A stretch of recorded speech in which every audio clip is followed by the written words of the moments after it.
Given the like to dislike ratio on the first head-to-toe episode, which has been one of the best on my channel so far, I think I'll be sticking with this series for the near future. For this video, I decided to break down one of my favorite players, Damian Lillard. As I said in the last video, I've broken down Lillard's technique before, but as the stated goal of head-to-toe is to go into as much relevant detail as possible, I think this video will be a lot more helpful and intriguing for you, the viewers, than the last video I made. Moving right into Lillard's technique, I'd like to structure this breakdown a little differently than episode 1. In my opinion, Lillard has one fundamental differentiator with his technique compared to pretty much every other famous basketball player in the history of the NBA. This differentiator is to do with his shooting hand and how it releases the ball. Because of the importance of this part of his technique, I'm going to start with that and then move through his entire body, like I did with D'Angelo Russell. Lillard's technique is actually unspectacular, apart from this one key difference, because it's very technically sound, but I think we can attribute a lot of his phenomenal range to his unique release mechanics. Moving right into Lillard's release hand, you can see that he does something with his fingers that is extremely rare. As the ball exits his set point, his release hand fingers actually lose contact with the ball. His offhand is still 100% attached to the ball on the top front side, and his right hand palm is still firmly in contact with the ball. Please take a moment to understand just how rare this is. I've yet to come across another NBA player who does the same thing. What happens next is that his offhand fingers start to release from the ball, which is what you'd expect because they have to move out of the way to allow the ball to be launched up and forward. At the same time, something happens that I believe is what gives Lillard his incredible power and therefore range.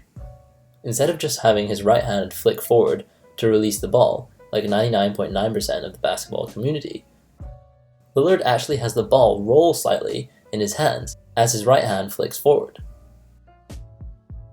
There's a flipping moment where his right hand palm starts to disconnect from the ball. As this happens, Lillard's fingers start to regain contact with the ball, and they then push the ball forward and up, like the normal release of the ball. This might seem like a tiny difference, but there are some key similarities and differences to a more conventional release. In terms of similarities, the final part of the hand to lose contact with the ball is still Lillard's fingers. This is a fundamental part of shooting technique and cannot be circumvented, and as you can see, Lillard's technique still adheres to this fundamental principle. This is true of all effective releases, whether you contact the ball with your palm like most shooters do, or you just contact the ball with your fingertips throughout the entire shot motion like a select number of shooters do. However, in my opinion, the most important difference with Lillard's style is that his fingers have a brief second to gather momentum before they perform the release of the ball. This means that when they come into contact with the ball for the second time as they move forward, they have some extra force behind their movement, more so than they would have had they just been in contact with the ball throughout the set point. I think this allows Lillard's hand to impart marginally more force on the ball than other shooters, giving him added range, say about 10% more than a standard release. Another way to think about it is that his fingers slap the ball when they pass underneath it, rather than just pushing the ball. I think my theory about Lillard's release giving him added power is backed up by the evidence we have of him making otherwise impossible three-point shots. Take, for example, Lillard's incredible series-winning, buzzer-beating three-pointer to beat the Houston Rockets in the first round of the Western Conference playoffs back in 2014. For most people, even NBA players, this is an impossible shot. Because of Lillard's right-to-left momentum, he has very little added benefit of power from his legs. He also rises so high up to shoot the ball because of the situation that there really is no meaningful transfer of power from his legs to his arms. This means that Lillard is shooting entirely with the power in his arms, yet he's still able to hit the high-arcing NBA three-pointer. His ability to hit off-balance shots from deep NBA range has to be, in part, a product of his powerful release mechanics, specifically his release hand fingers, and how they have added momentum by being momentarily disconnected from the ball. Take, for example, Steph Curry. It's very clear that his power comes from his legs, and his exceptionally early release timing relative to his jump off the ground. So, when Curry hits an unbelievably deep range shot, you can see how obviously his legs contribute to that shot. However, With Lillard, it's only sometimes clear how his legs contribute to the power of his shot. It isn't always clear how he's capable of producing so much force behind his shot when he takes step-back threes with a high jump height and relatively slow release timing, at least when compared to Curry. My answer to that confounding difference is this. Lillard's release hand gives him added power by having his fingers momentarily disconnected from the ball, and then accelerating forward to slap the ball forward. Another added benefit to Lillard's unique release is that of increased reverse rotation on the ball. As you can see in this footage, the ball rolls ever so slightly backwards off Lillard's palm before coming into contact with his fingers again. This means that the ball is already rotating before his fingers get the chance to add further rotation to the ball. I think this makes Lillard's shot one with heavy backwards rotation, a commonly understood positive trait of good shooters. Now, because of the very slight nature of the difference between Lillard's release and more conventional releases, it can be difficult to find footage that clearly shows a disconnect between his fingers and the ball around his set point. I have found some, but I haven't really found enough to conclusively say that Lillard does this every time he shoots. But given the rare and odd nature of this technique, I'm pretty sure that this isn't something that randomly happens to Lillard in certain circumstances. I think it truly is a part of his technique, whether he thinks about it consciously or not. Some people might really hesitate to promote this technique, because it seems logical that you would lose some stability in your shot by removing the contact between your fingers and the ball, relying solely on the right palm to pin the ball to your offhand. However, I've actually been trying out this technique for myself over the past week or so, and I found little to no loss of stability in my ball raise. The funny thing is that this is the same argument that some people use to justify having your palm on the ball in the first place, instead of just having your fingers on the ball, as some old school shooting coaches and players advocate for, like Reggie Miller. You know, most shooters like to have the fingertips all on the basketball, so the follow-through is a little bit easier on your wrist action. Well, Rondo, see how he's palming the basketball right there? There's no daylight in between there. He's just shooting it with all palm, and you shoot the basketball with fingertips and your wrist. New school thinkers, like myself, say that the palm does not hinder the release of the ball, but does help most people to stabilize the ball during the catch and subsequent raising of the ball. I've tried disproving the idea that only your fingers can contact the ball when you shoot in some of my previous videos, but remember that that doesn't necessitate that only contacting the ball with your fingers is a bad thing. Here's Grayson Allen, a good three-point shooter, displaying the fingers-only technique promoted by Miller. Returning to Lillard, by analyzing his shot and implementing his technique into my own technique, I've come to the conclusion that the fingers are basically non-factors during the catch and raise of the ball, near and throughout the set point.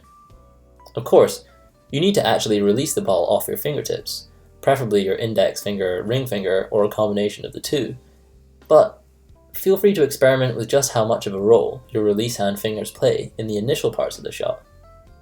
Lillard is at one very extreme end of the spectrum of how much of a role your shooting hand fingers play around the set point. And, thanks to Lillard, I've now seen shooting excellence at all points along this spectrum. The last idea that I would like to float on this topic is a little more speculative, and I can't really back it up with hard analysis like I can with my other ideas about Lillard's release. But I still think there's a possibility of this being true. This idea relates to how clutch Lillard really is. Any NBA fan should know just how clutch Lillard has been throughout his entire career, and this year has been no different. I think it's possible that his unique release has helped him to be as good a clutch time shooter as any in the NBA.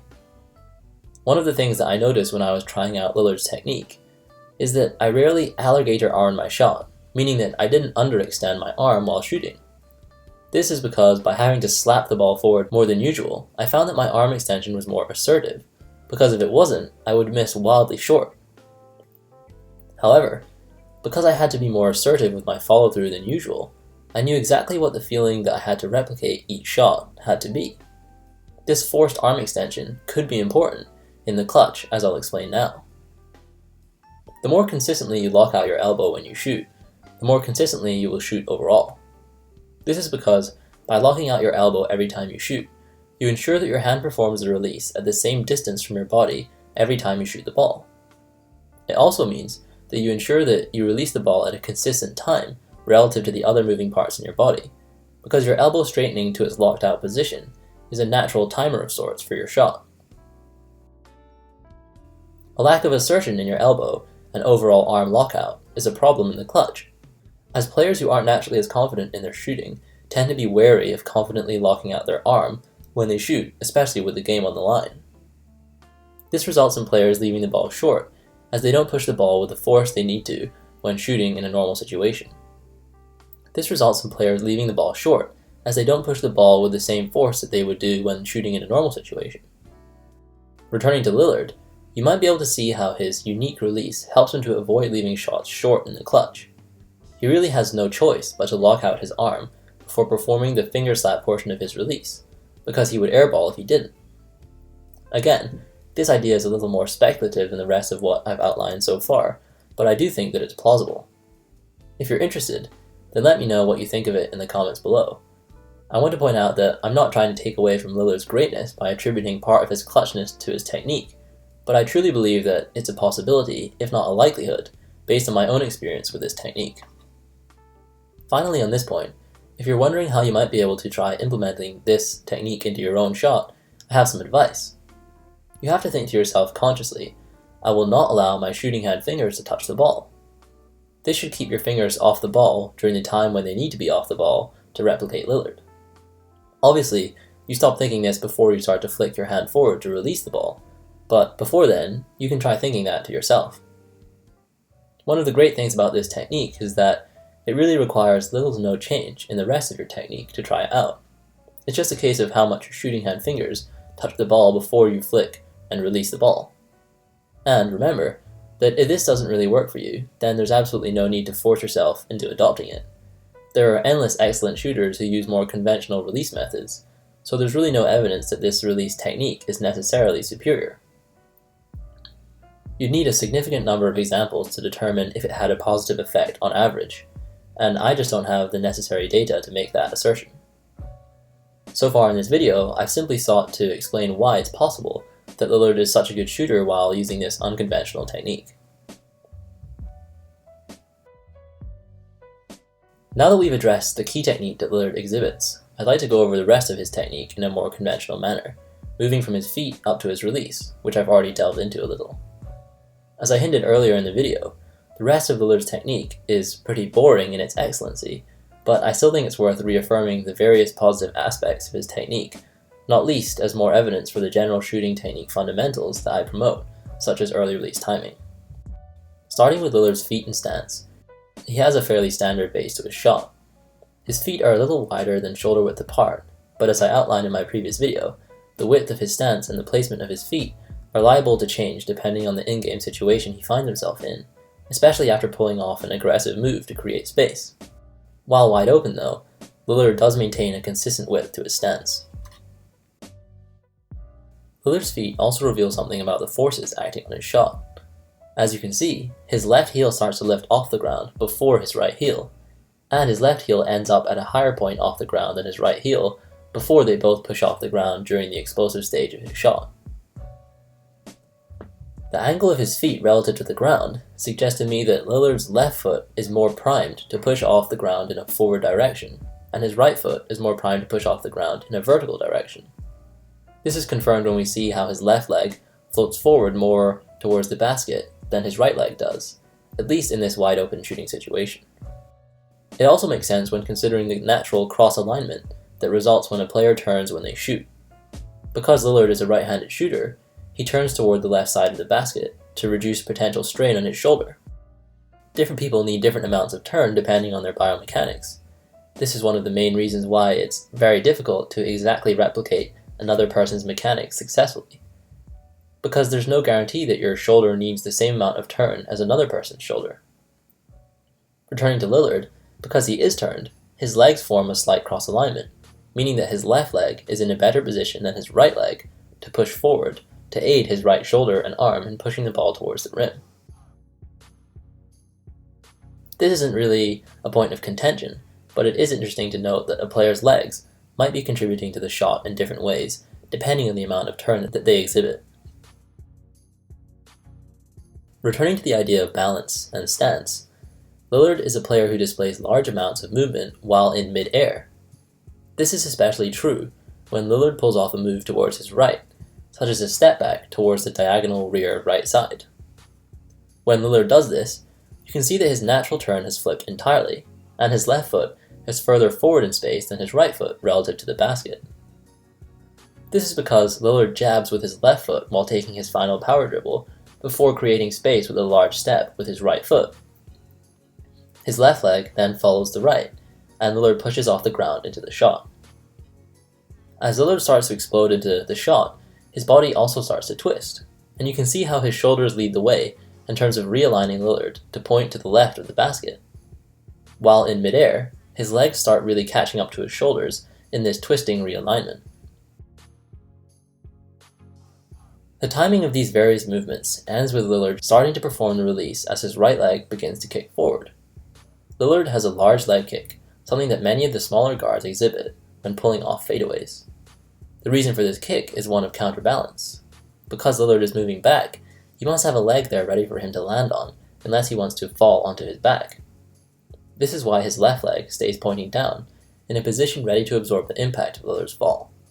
But the downward angle of Lillard's leg is not natural, as his body is falling at an angle that is more extreme and has more lean.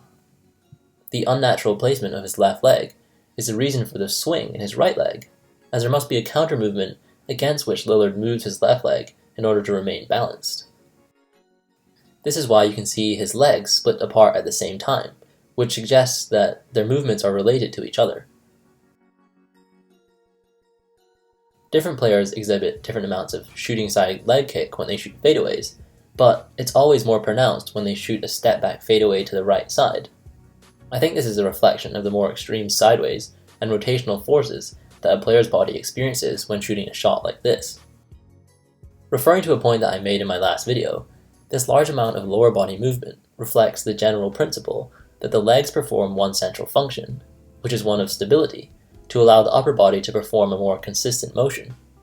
Stability in mid-air can require large movements to balance out any forces in the upper body that may be detrimental to its consistency, as Lillard and Kyrie Irving demonstrate with their right leg kicks. Finally, on the topic of Lillard's lower body, you can see his feet point in a direction that reflects his overall turn away from the rim.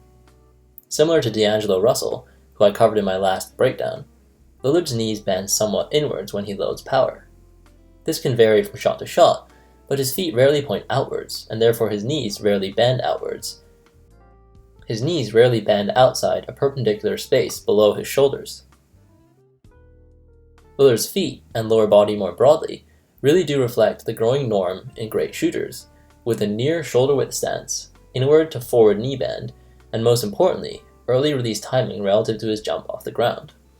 If you want a complete explanation of release timing, I'd highly recommend that you watch the first episode of this series, where I discuss D'Angelo Russell's early release timing, which is very similar to that of Lillard and other modern one-motion shooters.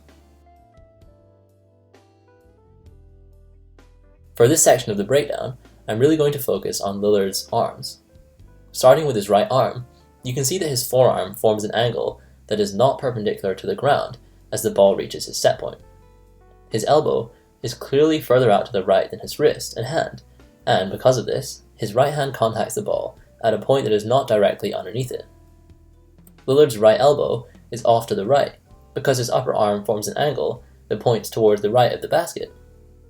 This is really the position that Lillard's arm is in throughout the raising of the ball from his dip to his set point.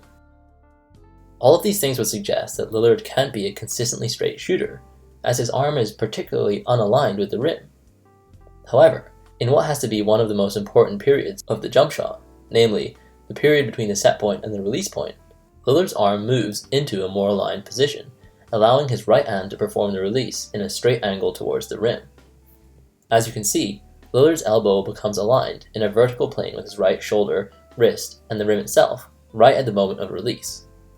Therefore, it is during the period between the set point and the release that the right arm moves from a position of comfort to a position of optimal release. As I've stated before, the perfect shot in terms of aesthetics would require a set point that is already in the position of optimal alignment, much like a shooter like Klay Thompson. However, from what I've seen, the vast majority of the basketball community does not find the perfectly aligned set point a comfortable position to inhabit. But because of the presence of examples of great shooters who do not use the perfect set point position, I see no reason to force people to strive for this position. Rather, as long as the joints are aligned at the moment of release, the alignment at the set point remains secondary in importance, if not lower.